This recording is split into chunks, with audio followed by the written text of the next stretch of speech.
celebrating 15 years of Young Turks.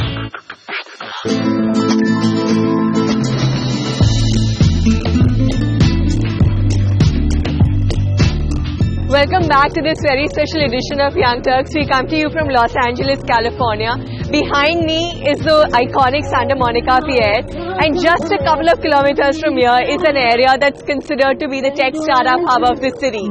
We're going to be going down to an incubator called Science, which gained popularity or came into being known after the Dollar Shave Club was picked up for a cool $1 billion by Unilever. Let's head down and listen into the Science story with Mike Jones. Founded by serial entrepreneur and the former CEO of MySpace, Mike Jones, Science is an early-stage VC fund and accelerator that doesn't believe in the spray-and-pray model. Mike believes in working with founders operationally, especially in the e-commerce and mobile entertainment space. Many VCs in the past were not operators of companies. So they came out of the financial world. They may have not actually run a P&L or developed a business or run strategy. The second piece is venture. Although we typically try to drive towards really strong returns, we often have a really big failure rate as far as the number of companies that ultimately fail. So I would argue that a structure like ours, where we put experienced operators right alongside the CEOs, we will have a better ratio than traditional venture of companies that will survive and actually get to hopefully an exit event in their future. What were some of the areas that you typically help startups? Maybe you want to talk us through the Dollar Shave story. Different founders will work with different ways. Some need help with networking and finding great staff members. Others need help with raising capital. Some might need strategy. Some might need marketing. Some might need technology. In Dollar Shave Club's case, you had this phenomenal founder, and he had this really, really big vision around men's brands. We hooked him up with a great network of people in LA, and some of his core staff that were with him from the very beginning until the very end were people that we brought into the fold as great compliments for him and his team. We also did a substantial amount of work networking through the valley. Do you have a sweet spot in terms of the initial monies in, as well as the sectors that particularly interest you? For the first 2 years of Science, that was commerce and marketplaces. Those are two of our strongest sweet spots. Right now, we've become quite passionate about entertainment, standard content, and how people consume it through phones. So we have a large studio now set up where we help entrepreneurs build millennial-focused media companies that all interact through consumers through apps. Let's talk about India now. You have a couple of startups there that you work with. You have an office there that works with these startups.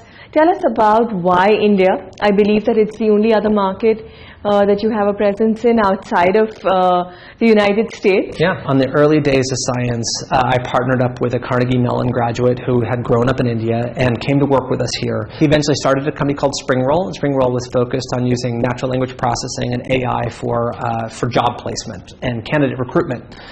He ended up moving that company to India. And through him and through Springroll, we've built a nice operation in India. The reason why we particularly like India is finding solid developers in the US is hard. And whether you're in Los Angeles or San Francisco, the pool is very thin. But we've been able to build world-class products out of India with great teams. And we have a great product team in India that's not only coming with ideas, but also building. And they coordinate back to business teams in the US. And so not only does Science do that, most of our portfolio companies do that. And we were so formal with it, we helped build a recruiting agency to do that. Are you looking at investing in Indian startups and taking the model of Science, the way it works out of LA, to Bangalore as well? Every time I go back to India, I spend time at IIT, I meet with startups, and I go through kind of your venture industry, right? And I find a lot of companies I'm pretty excited about, and a lot of people who I think would be great entrepreneurs. One thing that I know is that Los Angeles, as a secondary market to Silicon Valley, we rely on Silicon Valley because we've raised around $350 million of follow-on capital for our companies, and 80 to 90% of that came from Silicon Valley. The thing that I'm unsure of in India right now is if I seed and I work with all these early-stage startups in India, I'm not sure where their follow-on capital comes. So I've been a little bit nervous to start developing companies there until I have a clear sense of where the follow-on venture comes. From Santa Monica, let's head back to downtown LA, where we caught up with Mike Louise of When to Jump, an online platform for curated stories and actionable plans to help people make the jump into the unknown. Mike took the jump himself when he was 24. He quit his day job and booked a one-way ticket to New Zealand to play the squash circuit. There was 3 tournaments that I was on the wait list to get into. I wasn't actually in when I was booking my flights, and I just hoped it would work out. And from that first month, the people, the places, the opportunities that I collided with set forth the next month and the next month. And so I went from Australia, New Zealand to Europe, South America, the Middle East. Alright, so let's talk about When to Jump and the community that you're building out with it. So if you had to explain to us what When to Jump is, what would it be? We have a web presence on whentojump.com. We have in-person events called Jump Clubs. And we have a book coming out called When to Jump, If the Job You Have Isn't the Life You Want. Okay. And so through these different mediums, we're bringing together people that are at different stages of thinking of taking a jump. So if you look around Facebook and Instagram and Twitter and those platforms, you'll find more content than you can ever believe. Exactly.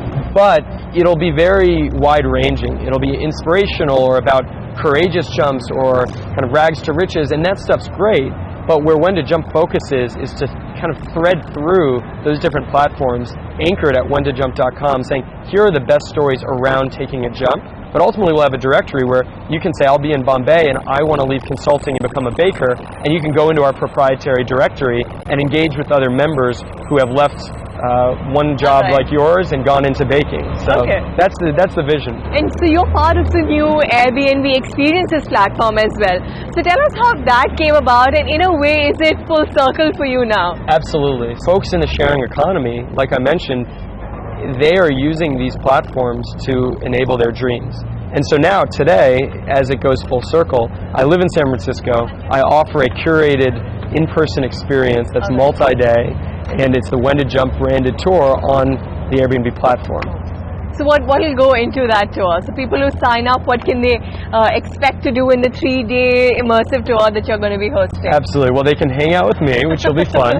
But in addition to that, we're going to visit businesses, establishments, shops, pop-ups, breweries, the places that are truly making San Francisco unique and that have been founded by people who have jumped.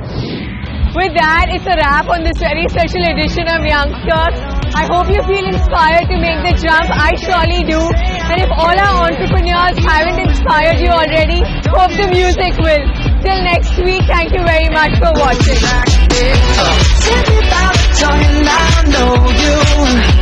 Kiss me till you're drunk and I'll show you.